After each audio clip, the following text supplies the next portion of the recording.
I would say that yes, 100%, my self-harm was connected to my trauma. Survivor Tribe sat down with 4 survivors of sexual trauma. My name is Alexandra, and I'm a survivor. Hi, my name is Jacquelyn, and I am a survivor. Hi, my name is Allison, and I'm a survivor. Hi, my name is Rachel, and I'm a survivor. To talk about their experiences with self-harm. I was sitting in my room. I was like curled up in a ball because like all my emotions right after, I'm like, what is happening to me? What happened? And then, you go into your thought process. It was my fault. I started blaming myself. So I was going really deep into that mindset. And then that's when I looked over and I saw one of my knives that I had. And that's when I just went into myself on my leg. Here is what they had to say.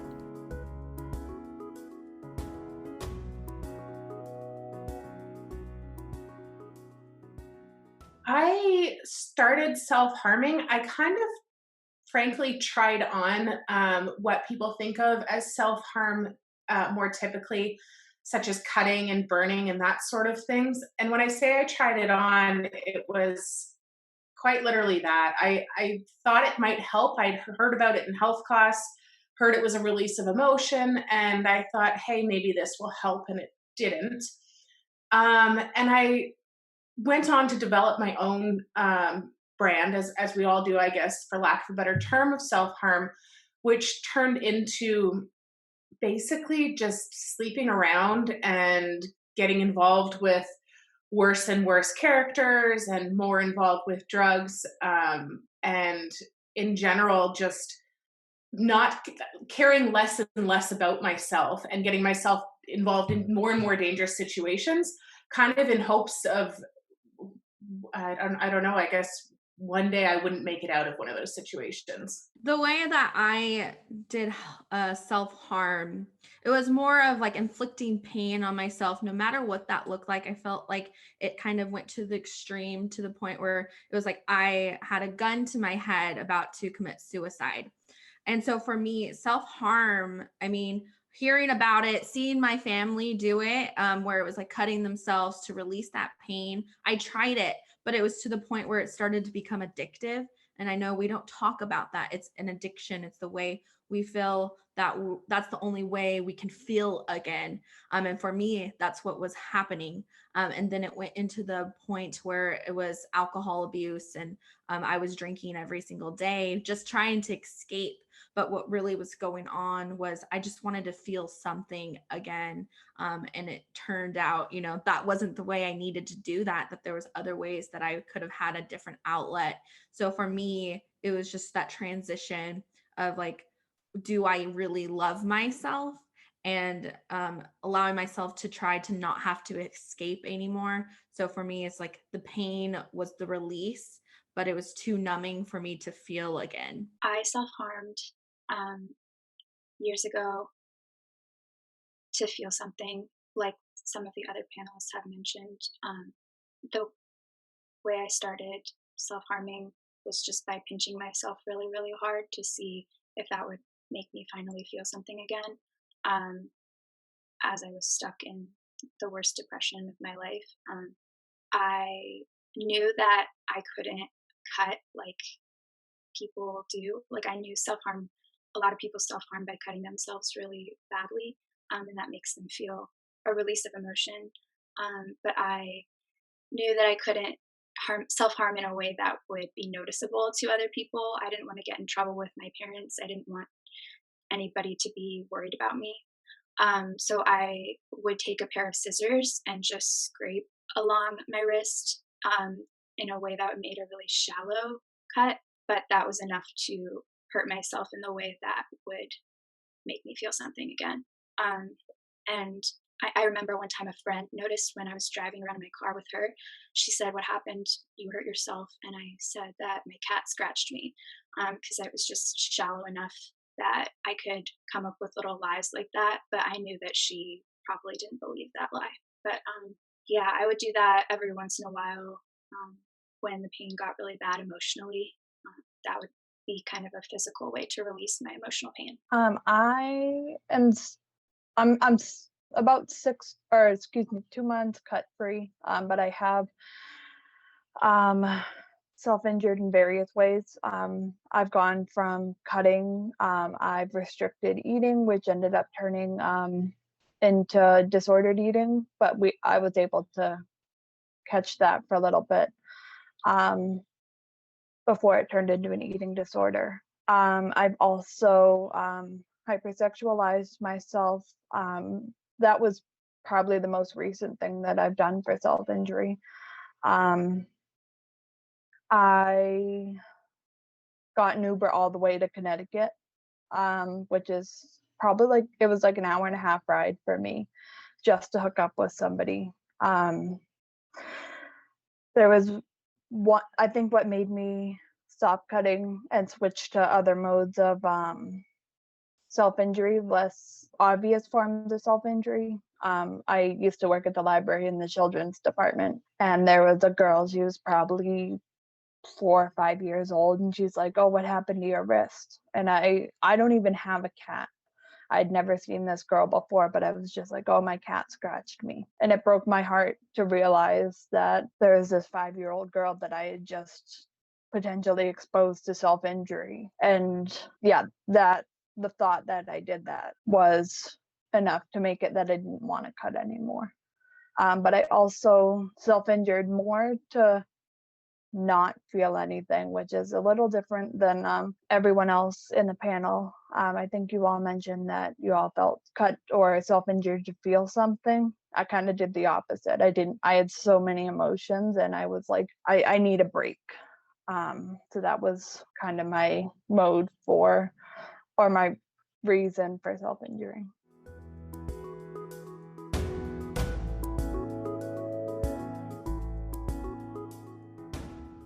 So that's an interesting prompt to talk about the first time I self-harmed, because I honestly can't remember.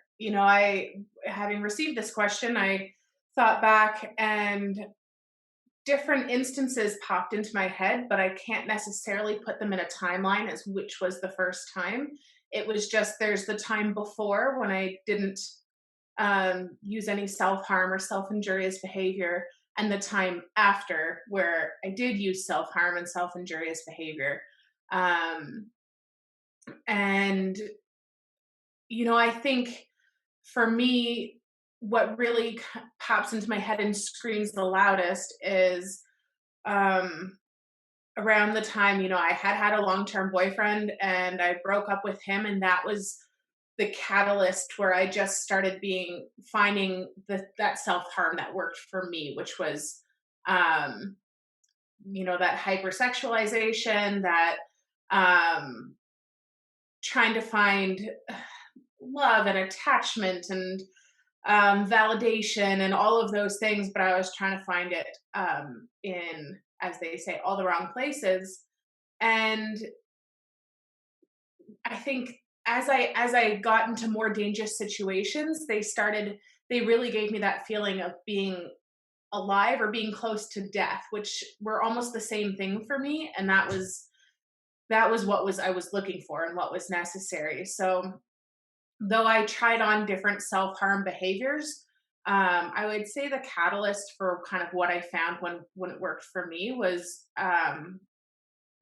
just changing that, breaking up with that long-term boyfriend and going out and deciding my identity was going to be heavily entrenched in my sexuality and what I could get and take from others. So my first incident of self-harm was probably about right after I was raped. I was 14 years old, and seeing my cousin, she's the one who kind of introduced me to cutting, because she had gone through the similar thing that I went through. So I felt like that was the way that I needed to deal with it. So I remember I was sitting in my room, and I was like curled up in a ball because like all my emotions, it was kind of like right after I'm like, what is happening to me? What happened? And then, you go into your thought process of like, it was my fault. I started blaming myself. So I was going really deep into that mindset. And then that's when I looked over And I saw one of my, knives that I had, and that's when I just went into myself on my leg. But what happened in that moment, it was, this is what I'm becoming. And my body kind of just allowed that to be like, okay, this is what we're doing now. And it kind of just trickled on for about 2 years of just self-harm. But the catalyst of it all was just that moment of, I don't really want to live anymore. I was 14. I didn't have, a huge support system at the time. And so it's just kind of like that trickle effect of, okay, do I really want to live anymore? Or am I just going to kind of give up? And at that moment, it was choosing to give up. And wherever that took me, I was, kind of okay with it at that point. And, I stopped eventually, but it did take a long time for that to happen. The first time I self-harmed was in high school. I was in my first long-term relationship, and my boyfriend did not treat me well. He didn't really love me. Looking back on it, he was just manipulating me and using me to get the sexual favors that he wanted from me. And that's not a healthy relationship. I completely lost sight of my self-worth when I was dating this young man. I was 17 years old, I think. I was 17 years old when I decided to have sex with him. I'd never had sex with anyone before, and I was raised to save sex for marriage. And I'm from a conservative Catholic family, and so that was really tied into my identity and my self-worth. And as the relationship went on, I just sank into this horrible depression that I had no idea why I was feeling the way I was feeling or how to get out of it. And the reason was because he said really horrible things to me. He just, I don't know how to explain it. It was just really emotionally abusive and just not treating me with the respect that I deserved. But I didn't think I deserved anything better. So I'm getting off on a tangent. But the first time I self-harmed was during that relationship. I don't remember a specific time or like the specific reason of why. I just remember feeling so worthless. The first time that I self-injured was probably when I was 13 or 14, I think. It was unrelated to it actually ended up leading to my assault or exploitation, or I'm still struggling on what to call it. But my mom and I had gotten into a fight. I had gone through her text messages, and because I was concerned about a relationship she was having, and she, after I told her that I went through her phone, she was like, I am so disappointed in you. And she had never said that to me before. The next day I was in history class in school, and I had made a mistake, and her voice saying, I'm so disappointed in you, came back into my head.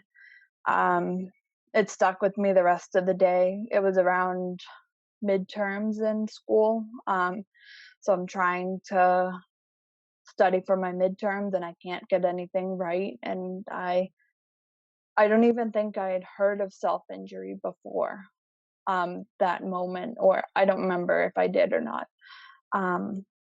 But I was just like, maybe that will get my mom's voice in my head to stop saying she's so disappointed in me. And that's self-injury that cutting incident had started an addiction, like Jacquelyn said earlier about that lasted. It's still happening now, but it was a lot worse when I was 15. And after I had a Tumblr account, which ended up leading to me meeting this guy who was really interested in my cuts. And that just set off a whole other round of another like year and a half of self-injury. Yeah, it was when I was 13, and it's been a long time.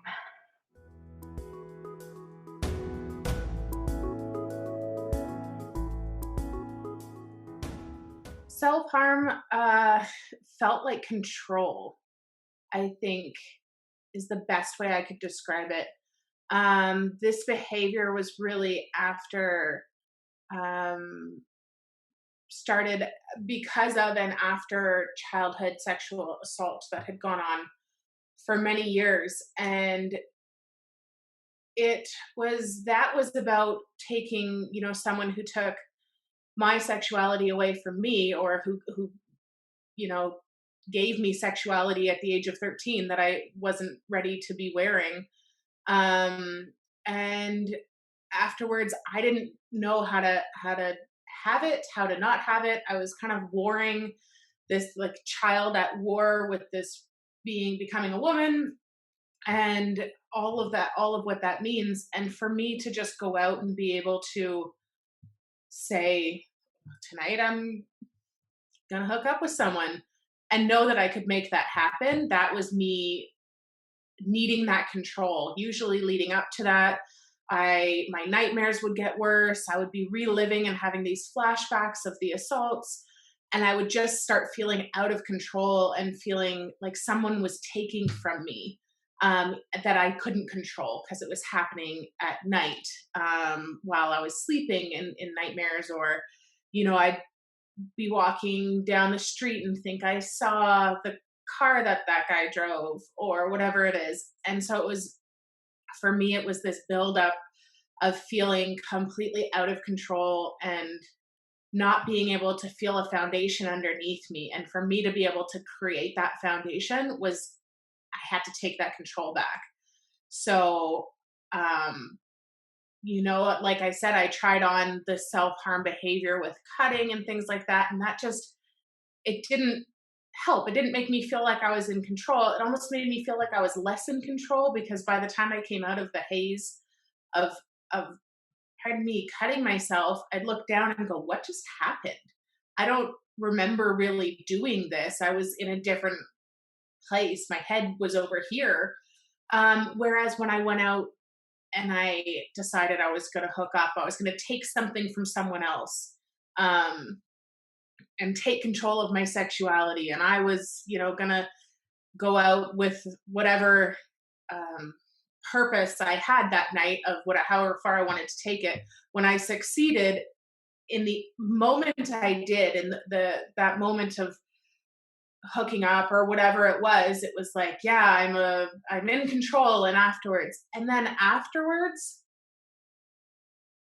empty, I think, like, just empty. But I felt like I maintained that control, and that's what I needed. And that's how it became an addictive behavior, is because though I felt unfulfilled, kind of gross, a little shady, maybe some shame, all of those things, I still felt like I had at least shored up that foundation underneath me, that's what I was looking to do at that time. So I could bury all of those other negative feelings that came from, hooking up with randoms, because I had taken my control back. And that's really what I needed and what I was looking for. So like what Alexandra said, for me at the beginning, like when I was going down that road of trying to take control back, it was like this thing that gave me like fire in a way. It was something that made me feel alive just for a second.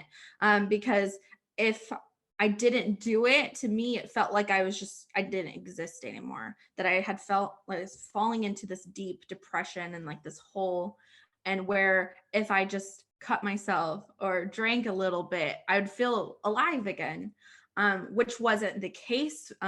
Looking back at it, it made me feel worse.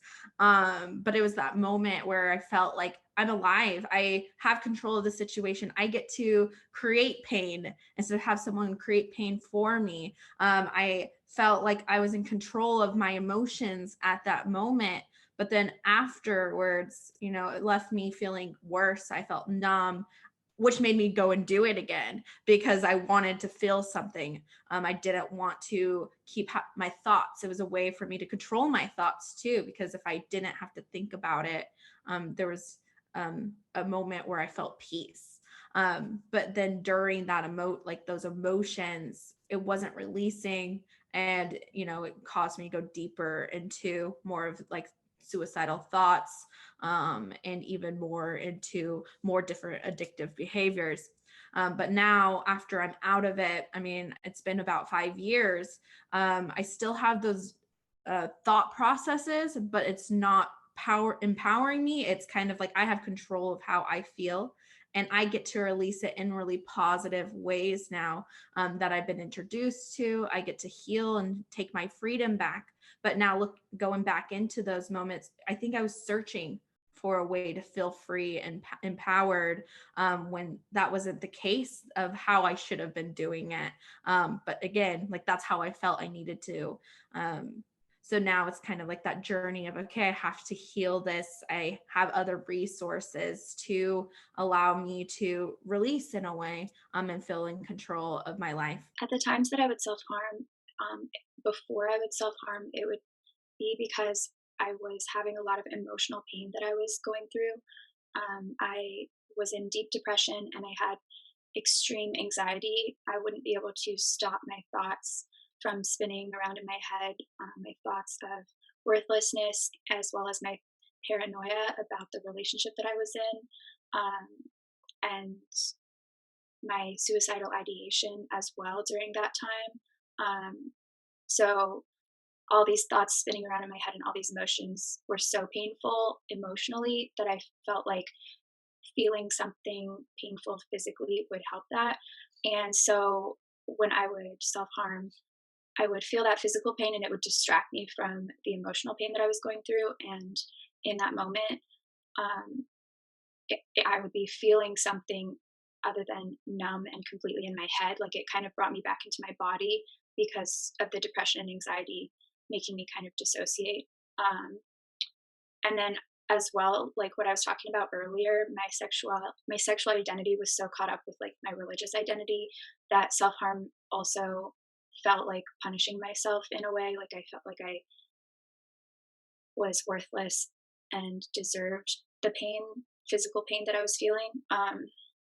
And so self-harm would kind of get rid of the emotional pain for a brief moment because at least I was doing something, and like I felt like I didn't deserve to be on the earth anymore, and I felt like I wanted to kill myself, but I knew I couldn't do that. So at least I was taking one step in that direction. So in the moment, it helped a little bit, I guess, with my emotional pain. So before I would self-harm, I'd usually have a lot of emotion, a lot of inner turmoil, maybe some and definitely there was outer turmoil in my relationships and my school. I was in school at the time. I ended up dropping out, and then so there's a lot of outer turmoil, which then, because there was so much going on outside that in my world that I couldn't talk about, I would bring it in, like it would cause inner turmoil, which like I was just like, oh my gosh, I need a break. And that's what self-injury kind of did for me, whether it was me not eating, so that I didn't have the energy to think about whatever was going on in my world, or whatever the inner turmoil or outer turmoil was. If I was self-injuring, it was a way to kind of like divert the spinning thoughts and all that pain and such to physical pain. And it was and like when I started hooking up, I was like, it was a way for me to when I started hooking up, it was a way for me to bring other people into my self-injury. I don't really know how to elaborate on that. It's kind of hard for me to explain. It was almost like I was able afterwards, I was able to say like, oh, he did that to me, instead of like I had someone else to blame what was ultimately my decision.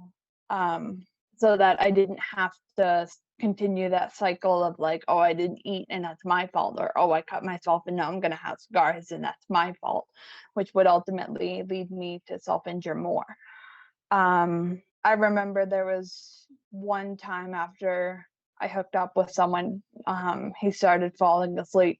The second he started falling asleep, it hit me like a ton of bricks, and I was like, I can't do this anymore. And that was a game changer for me, I would say.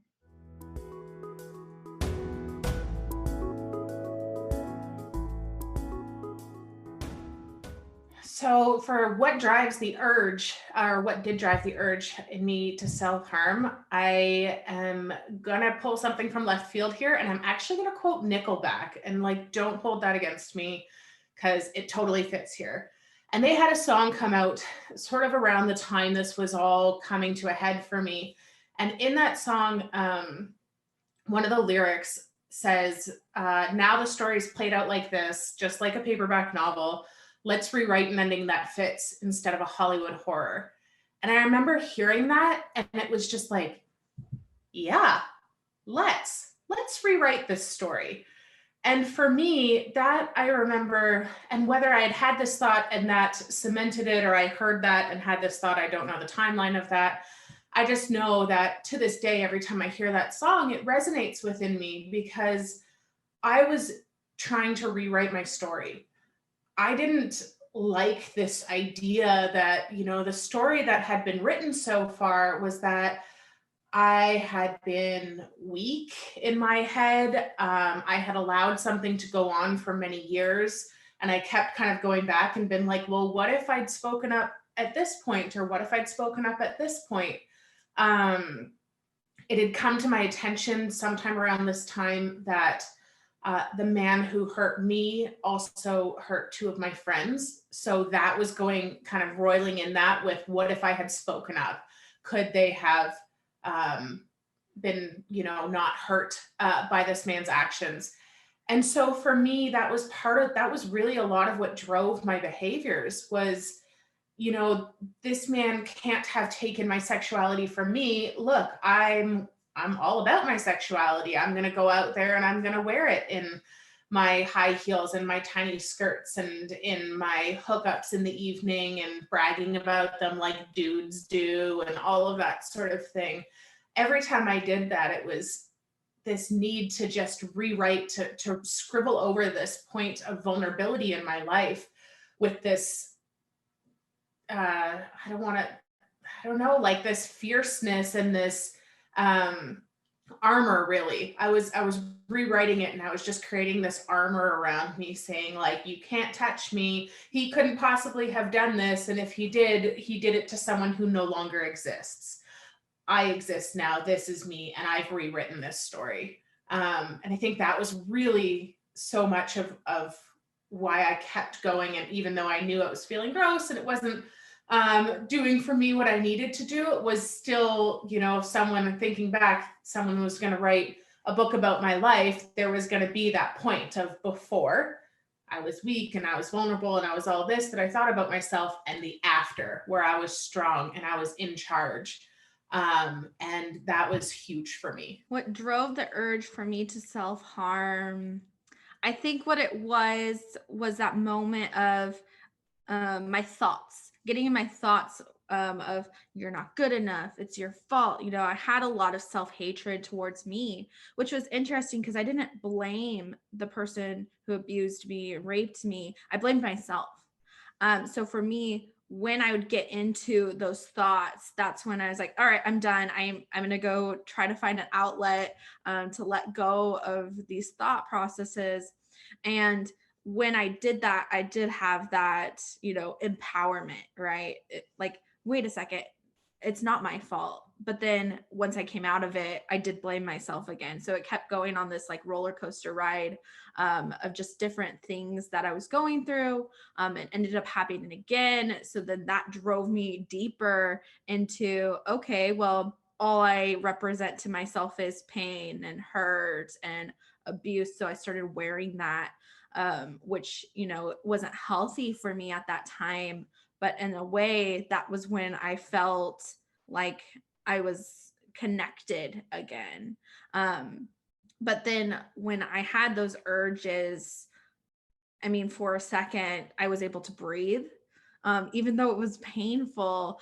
When I drank alcohol, I was having fun. I felt, like um, what my trauma was, like it wasn't there for a second. I disassociated from myself. In a way, it was like I was forming a new identity, and not wanting to be Jacquelyn anymore. I was this other person who's happy and having fun in life. But then I'd go home and then it would all come back to me. And then, I started to do it again. So for me, the urges was if I was alone, is when I would abuse myself. If I was trying to feel part of something, that's when I would have the urge to as well. So it's like these different things that I kept like circling around of trying to connect in a way with myself, but really just caused me more pain. What drove my urge to self harm was my depression and my desire to commit suicide. But really, what drove those feelings was the turmoil that was happening in my relationships in my life. So the period in which I would self harm was about 2 years of my life, from my relationship in high school that I mentioned through my freshman year of college. And one specific scenario that can outline my urge to self harm is my freshman year of college. I was sexually assaulted in my dorm building the very first week of the semester. So I told a friend the very next day what had happened to me. And this friend happened to be a young man that I had just developed a friendship with the very first weekend of college. And I remember I told him, and he said, "You shouldn't have been in that man's dorm. You shouldn't have gone there. You should have been hanging out with me, or you shouldn't have been there. This is your fault." And so when I was sexually assaulted and the first person I told said that and blamed me, I just turned those feelings back on myself, and I never told a second person. I never reported it. I internalized everything that had happened to me, and I actually continued to be in a friendship and what turned into a relationship with this other guy at school that I had told. He was the only person that I had told, and so I had an emotional connection with him, and I was emotionally dependent on him. So we were in a frankly really unhealthy relationship for that first semester of college as well. And so I remember the suicidal thoughts, the depression, the anxiety, they never got any better. I was just hiding them and living my life like I was happy. And in this relationship with this guy, first semester of freshman year of college, I was completely emotionally dependent upon him. And that ultimately, obviously, blew up in my face. The relationship ended, and I remember a very specific instance of self-harm after that relationship ended, because I felt so alone, and he was the only person I had ever told about the assault at that point. And so I think that what triggered my feelings of worthlessness and desire to self-harm was ultimately when my relationships weren't going well, and when I felt alone, when I felt like I had nobody in my life because I didn't tell anybody about my trauma and about what I was going through. I can think of probably two things that really drove my urges to self-injure. One of them, like Allison was just saying, was relationships not going well, not going healthily. I don't think I Englished that correctly. But whenever things in my life weren't going the way that I wanted them to, I would be like, my go-to would be self-injury. And then also similar to Allison, where after I had been exploited, I was in high school at the time, so I was like, it happened around the time of prom is when I ended it. I was able to just be like, hey, I can't do this anymore. And I like, hey, I can't do this anymore is a very like dismissive way of doing it, I guess. Dismissive is not the right word, but it was a lot different than the way that I ended it. But when I told my support team at school, and they were like, you have to tell the police. They didn't give me an option. They were like, you need to call your mom.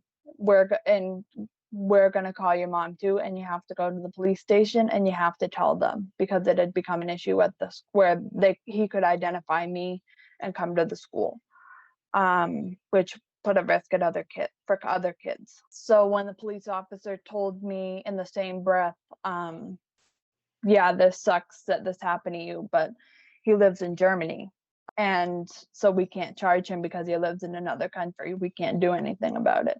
But and it's unfortunate that you had to learn about putting your body out on the internet. But even though we can't charge him, the DA could decide to charge you with creation, distribution, and possession of child pornography.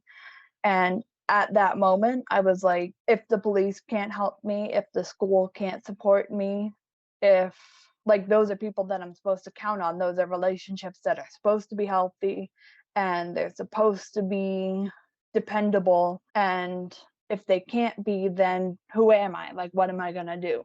And that like was another instance where I self-injured, and I got deeper into that rabbit hole.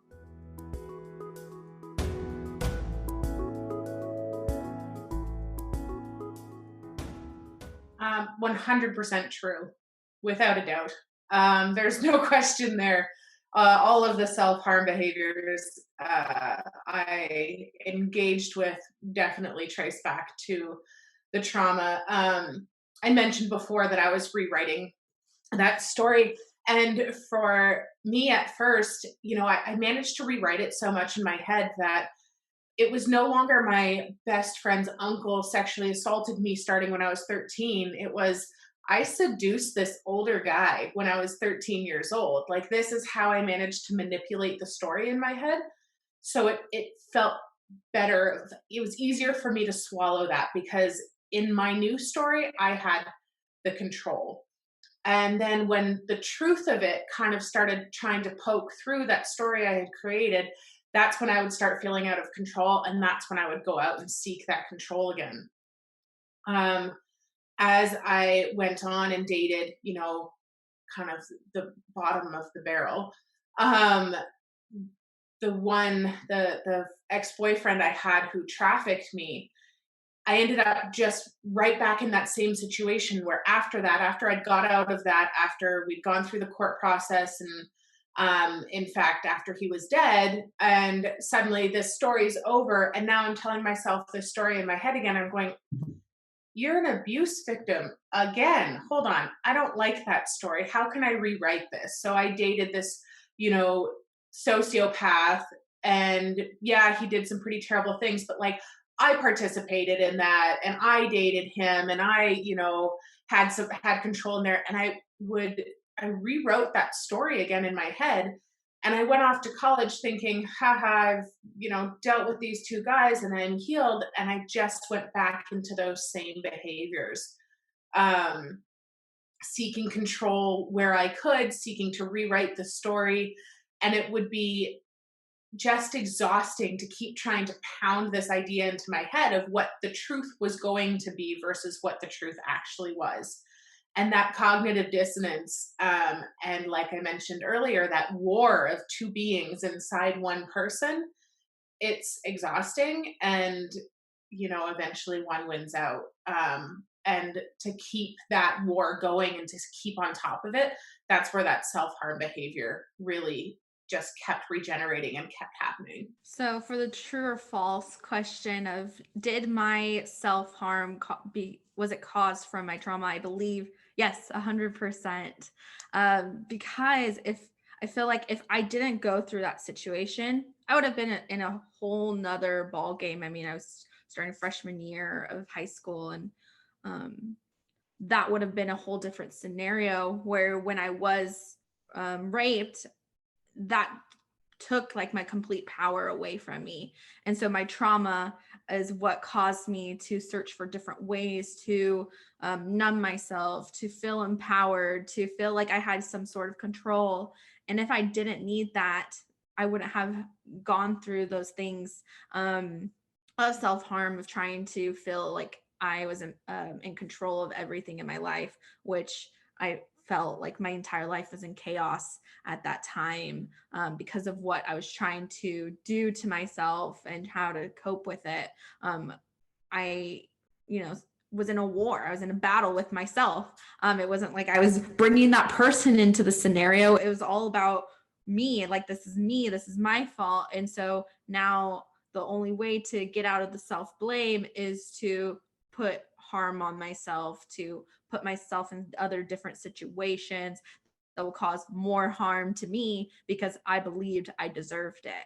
And so when I started to change that thought process is when I actually started feeling like I was healing from my trauma. And when I was healing from my trauma, those self-harm behaviors started to disappear, and they weren't affecting me. And that wasn't how I was coping with it anymore. So yeah, I believe 100% that because of my trauma is the reason why I searched for self-harm to try to, overcome it and take my power back. I would say that yes, 100%.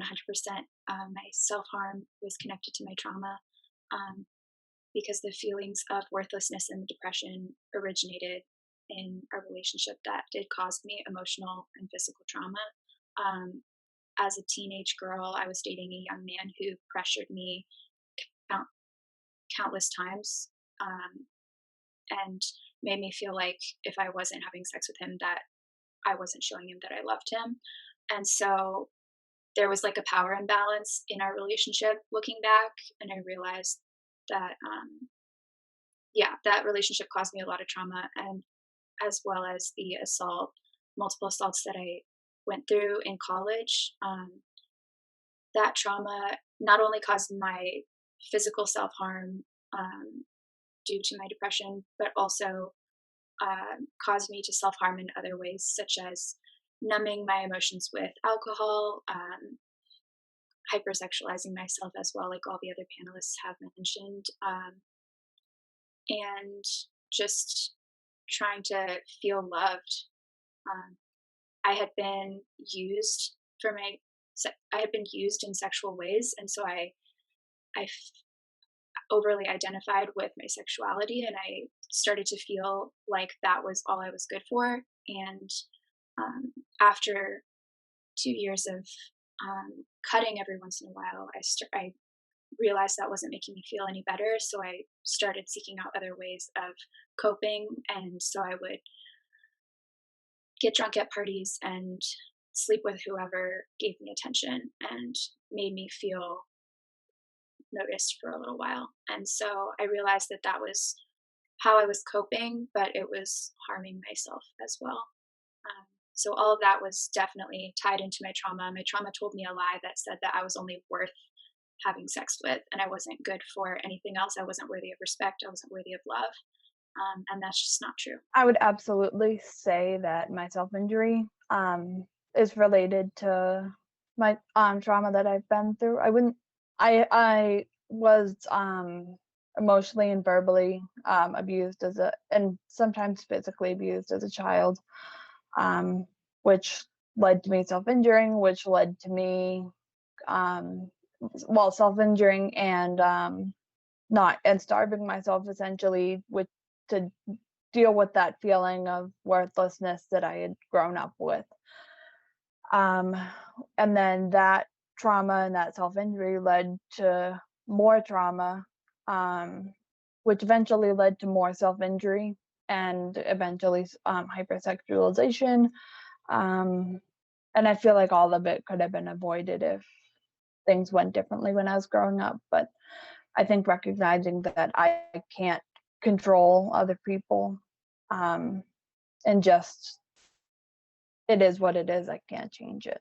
I don't know where I was going with that last part, but it's my trauma is or my self-injury is definitely related to trauma that I've been through.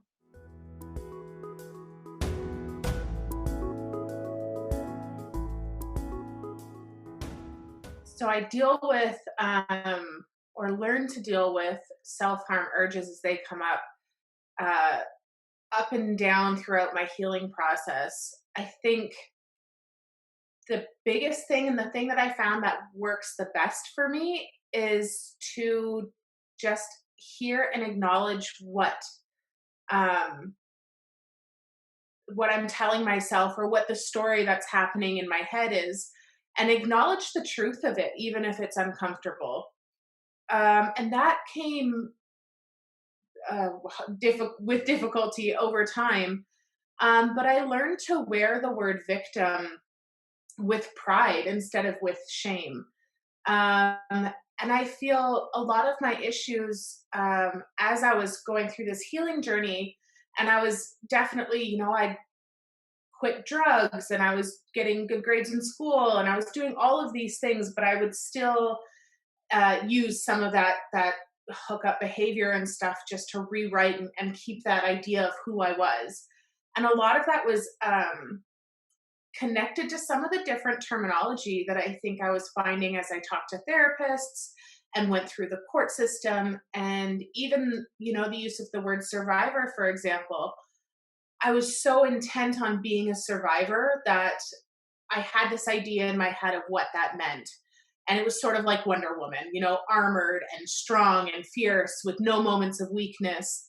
And I discarded this idea of the word victim, but that meant I was discarding this huge portion of my life and this story um, that happened, this truth that happened. And so by allowing myself to learn to sit comfortably with the word victim, with the word vulnerability, with having vulnerabilities, I stopped having to drown those feelings in a semblance of control, even if it was 15 minutes or something, or going out and drowning them in booze or whatever it was that I was doing, in random hookups, in having no feelings and insisting that I don't catch feelings, all of that sort of thing. Once I became comfortable and learned to be comfortable with sitting in, like, yeah, I was a victim. I was victimized. That is terrible, but that's part of my story, but that doesn't have to be my whole story. And I can be a survivor and still have vulnerabilities, and still have been victimized. And I think once I started changing that language and accepting the different languages, and that, it's not a linear process. So on some days I'm like, yeah, I'm Wonder Woman. I've got my armor. I am killing it. I'm mom bossing it. I'm doing all of these things. And the next day I'm like peeking through my covers going, I don't think I can get out of bed today. Today is not going to be a day. And just accepting that, well, I have to get out of bed because I have an 18-month-old. But today's not going to be a great day, or this morning's not going to be a great morning, and that's okay. And that doesn't mean that I'm any less of a survivor. It just means that today is hard, and tomorrow will be better, or maybe this evening will be better, or whatever. But all of those moments, the ups and the downs, they're all allowed. It doesn't always have to be better and better and better and better to be on the healing journey. It can be better and better and, oh crap, that's bad, and then better and better. And all of those parts are just so important to that healing journey that drowning any of them out does you no good and has you falling back into those negative behaviors. Or I say you, I mean me, obviously. So just accepting all the different parts of who I am and what life has brought me and how I'm dealing with them, it is a much healthier way for me to approach healing and what I need to do to feel good in any given day at any given moment. So for me, how I deal or dealt with self-harm urges after, it was really when I decided that I didn't want to be this person that I was becoming, and that I had the power to really change my inner dialogue and heal that. And so I actually started looking for different methods to heal myself. So I went to therapy. And then I also went into more of the holistic route because in my Native American background, we have different ceremonies that we can use to heal from trauma, as well as searching for different outlets. For me, what started with was if I felt the urge to cut myself, I would go and write beautiful words on my body instead. Another one was if I had that urge to go and drink, I would actually go and just drink water. So there was like this association of whatever I did that was harmful, I would go and try to find the exact opposite of what that would look like. And for me, that was when I started to shift and really heal. Another thing I learned was this a modality called the emotion code, which focuses on releasing trapped traumas from the body. So for me, of finding those emotions and releasing them energetically is really what helped me move forward and heal, because I wasn't carrying my trauma with me anymore. It kind of just, I left it back, and now I'm stepping forward and healing. But even now, I mean, I still have those abusive thoughts, but it's more when I have them, I catch them in the moment of like, is this really true? And I question it. And now I'm able to do that because I've been practicing for a while, but it's now of like, I don't want to have these abusive behaviors to myself anymore. And I would rather be more empowered by supporting myself and loving myself instead of hurting me. So it's like kind of that transition of, is this really what I want to continue to do my whole life? Or if that's not what, in that case, now I'm going to change the story and I'm going to be positive. I'm going to love myself. I'm going to forgive myself. I'm going to take these actions that are going to help me become better and heal and overcome, and now be empowered through being vulnerable. So all these different methods, I mean, whatever works for you. I mean, there's so many tools out there. I mean, I did sound bowl meditation as well, just to heal myself.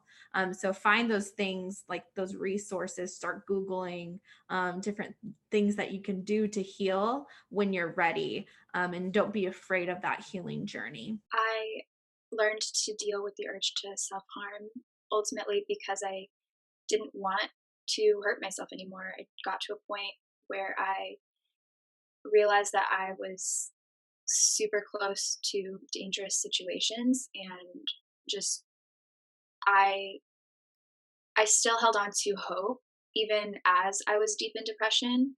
I I still had suicidal ideation, but I realized that my life was worth something. I wanted to hold on to hope, and like I said, I didn't want to cause harm to myself anymore. I started to gain a little bit of value with myself um, after a little while, and like like I said, I moved on from cutting to other forms of self harm, like drinking all the time and hooking up. And I realized that the reason why I would self harm was because I was dissociating and I was completely stuck in my head. And so I stopped cutting and started drinking to drown the emotions and forget about the trauma that I had. And there was, with that, one really horrible instance where I got way too drunk, and it went from forgetting about my trauma with alcohol to potentially like dying because of alcohol and causing myself even more trauma with that experience. So I realized that the ways I was coping with my trauma were actually causing me more trauma. And so I started developing other ways to get back into my body when I was dissociating. I worked out a ton, which at the time was good, even though I did it because I was identifying my worth with my physical appearance. It was still good for me because it was a better way to get back into my body when I was dissociating. Um, and now I deal with depressive thoughts that come up every once in a while. I have found healthier ways to cope with them. Just journaling, meditating, breath work, getting back into my body by just taking 3 deep breaths it's a small thing, but it does a lot. And just finding little things in life to enjoy. I think um the way that I dealt with self-injurious behaviors changed as I got older. Not that I'm like super old right now, but when I was a teenager, I started, like, after probably like 2.5 years of cutting, I was like, what the heck? I'm kind of like I'd been in therapy for 2.5 years, and my therapist kept saying, like, come on, Rachel, you have to figure out other ways to cope. I was introduced to I think it's called TIP, which is a DBT skill. The T stands for temperature change. I is like an interval exercise, and I forget what the P stands for. And I tried the temperature change. I like that strategy didn't really work for me. But I by learning about the tip strategy, I was like, huh, well, if that doesn't work, then maybe like this version of it will work. And I kind of like put into Google ways to stop cutting, ways to slowly introduce eating again, and that sort of stuff. And through that Google search, I learned different strategies. I wrote them all down, ones that I thought that I could try, didn't want to do, didn't feel comfortable doing, whatever. And after a while, my body was kind of like, none of those strategies ended up working for me. After my grandfather passed in April, and around the time that the shutdown happened because of COVID, like everything kind of just clicked for me. My body was just like, I don't want to feel this way anymore, and it was like, it stopped. All the urges stopped. I wouldn't say all the negative thoughts and emotion have stopped, but I've kind of just, all the therapy that I've been in, like 6 years now of continuous therapy, once or twice a week.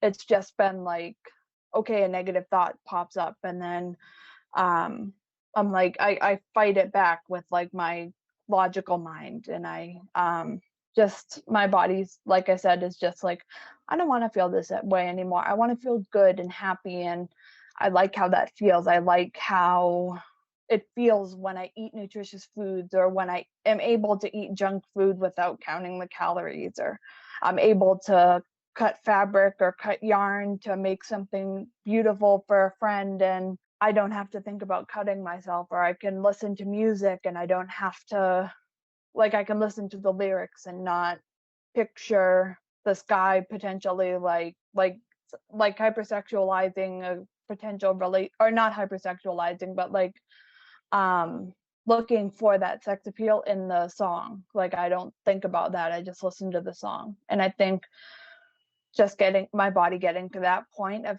finally being done with feeling bad, that like the coping skills and the education was very helpful in getting to that point.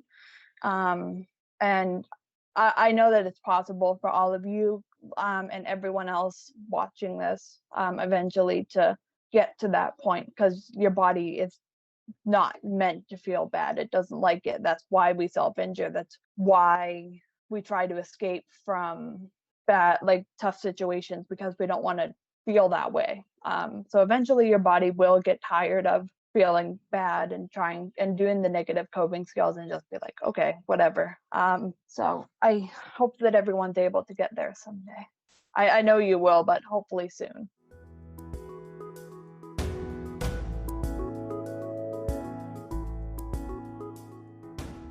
For words of advice to my younger self before, prior to the first time I self-harmed, I would love to go back and tell her that, like, being vulnerable is okay, and being victimized, I mean, it's not okay that I was victimized, but I'm allowed to wear that without the shame and without trying to rewrite that story. And kind of moving forward from that is just all parts, to say all parts of you are okay and not all parts are good. And you need to learn to sit comfortably in the parts that, aren't good, and you can have them and know that they're there and know that they don't have to take over. And you can be dark and twisty, as I think Meredith Grey and Christina Yang from Grey's Anatomy use the term, but you can also be happy and sunny. And you don't have to be one or the other. And you don't have to, be hypersexual all the time. And you can be proud of your sexuality and have ownership in that without just putting it on display for everyone to have a piece of. And you can decide what feels comfortable for you, and you can change that decision, partway through an encounter, or partway through an evening, or partway through your life. Any part of you is changing, and you're always developing. And I think the biggest thing was this, well, if I'm going to be this Wonder Woman with this armor, then I can't ever be soft, which means I don't have feelings, which means, all of this, it just turned into this ideal of who this person is, and what it meant. If I was this person, it meant that I could not be this other person. And at the end of the day, I think that just creates that cognitive dissonance. It creates that war of, I just want to watch Disney movies and laugh with my friends tonight. But, so and so texted me and they're kind of teasing me like, oh, you're staying in on a Friday? Like, no, I'm not. No, what? Excuse me, while I go put on my outfit and whatever, I'm going out. But you can be that person who just wants to stay in and watch Disney movies. And you can also be that person who maybe wants to go out, like whatever that is. Just sit with it. And I think some of the other panelists have mentioned, like, as negative feelings come, learning to sit with them for a moment and feeling out where they're coming from. And is this true? Just because there's a voice in my head saying it, that doesn't mean it's true. And what part of that voice, is saying that? What part of me is trying to tell me right now that, you're not really worth this, or, why are you doing this, or you're lazy, or you're this, or you're this? Like, what is the truth? Or is that the truth, or is there a different truth? And can those both be truths? And can you just gravitate towards the one that is making you feel good instead of the one that's making you feel like crap? Because feeling like crap all the time, as Rachel mentioned, is it's exhausting. And at some point, it takes some time, but gravitating towards that healthy choice and healthy attitude, but allowing for the days when you do feel like crap to just feel like crap on those days, and know that there's a corner coming up and you'll feel better again. All of those things, I think, they all exemplify that idea of hope and that idea of accepting emotions and learning how to sit with your emotions and not try and bury them or release them through your skin or any other unhealthy way, drown them with booze or stick them up your nose or whatever it is you're doing. They can just be in there. They can just be, and you can accept them, and then they can just flow out of you in a way that is a lot less harmful than any of the other behaviors that all of us seem to have employed throughout the years. The advice I would give my 14-year-old self before self-abuse is that she is powerful, she is safe, and that she is allowed to ask for help, because I know she didn't ask for years and she tried to deal with it by herself for a long time. And that if I allowed myself to ask for help and be vulnerable and share what I was going through instead of trying to protect everyone around me, that I would have been able to be empowered. I would have had a community to support me through that process, and that I wasn't alone. So for me, the advice is that you don't have to do this alone. You don't have to inflict pain on yourself to feel again. That to really allow yourself to sit with what you're going through without suppressing it, and allow yourself to cry, to allow yourself to be angry, but then also forgive yourself too is a big thing. And for me, forgiving myself was the number one thing I had to do to really heal. And forgiveness, because I blamed myself for everything. And so to tell her, don't blame yourself, to forgive, come from a place of love and accepting who you are, and that this isn't your story, that it can be something totally different in a positive and healthy way, and that you're going to overcome this, and you are powerful. And so for anyone who's watching, just know that that's you too, and that you don't have to go down this journey by yourself, and inflict pain on yourself to feel again. I would tell my younger self that you don't deserve to feel the pain that you're feeling. You don't need to convert your emotional pain to physical pain. You don't have to release all that pain. You can share your emotions with someone else. You can sit with your emotions and find a different outlet for them. You're not feeling this way because you did something bad. You're not feeling this way because you are bad. You're having a normal response to an abnormal situation. I feel like I have heard that phrase so many times, and each time it sits right here in my heart because it's so true, and every survivor needs to hear that. All the unhealthy ways that you've coped or are coping currently are a normal response to an abnormal situation. You don't deserve what was done to you. You are not at fault for what was done to you, and you don't deserve to feel this way, and you do deserve help. Please reach out and tell someone how you're feeling. You deserve to have people supporting you, no matter who that is. When I was younger and I first started self-harming because of the depression that I was in, there was a huge stigma around mental health in my community, my school, and in my family. I remember there was a girl who lived down the street who was a grade above me in school, and I would carpool to school with her sometimes, and she stopped going to school for quite some time, for a while, and I remember my mom making a comment like, she just needs to get over it. She just needs to move on with her life and do something and start going back to school. I don't remember specifically what was going on with her, but she was depressed as well. And I remember my mom making that comment, and months later, falling into depression and self-harm, and just thinking, I can never tell my mom. She'll just tell me to get over it. I can never reach out to someone for help. I just have to deal with this stuff on my own. And that is not true.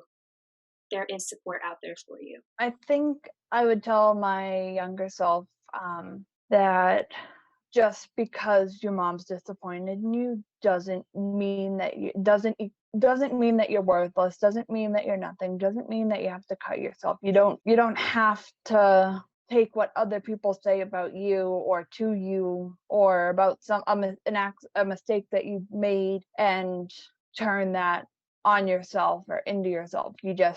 I feel like I would tell my younger self, yes, you made this mistake, you went through your mom's phone. Yes, she said she was disappointed in you. No, that does not mean you're worthless. Know that it's temporary. She's not going to forget it necessarily, but she's also not going to stay mad at you forever. And as I would also say that to my maybe 2 years after I started self-harming myself, when I would say to my 16-year-old self, which is about 2 years into my self-injury, that you can't control other people. It's impossible, because they're their own people, and you can't force them to change, even if you need them to, even if you know that their behaviors are not healthy, not right, not whatever. That's on them, and their issue is, and you can't force them to recognize that they need to change. That's something they need to do on their own.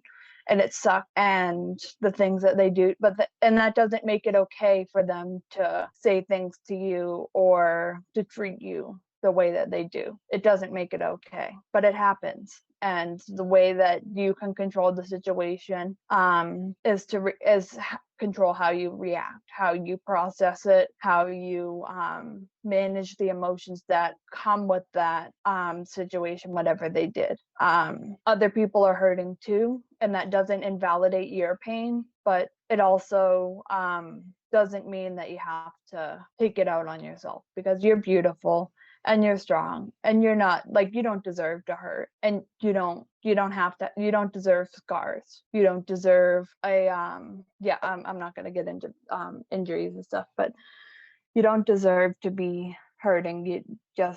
You need to take care of yourself, and if you take care of yourself, then other things will fall into place, because if they can't hurt you, then they'll give up eventually.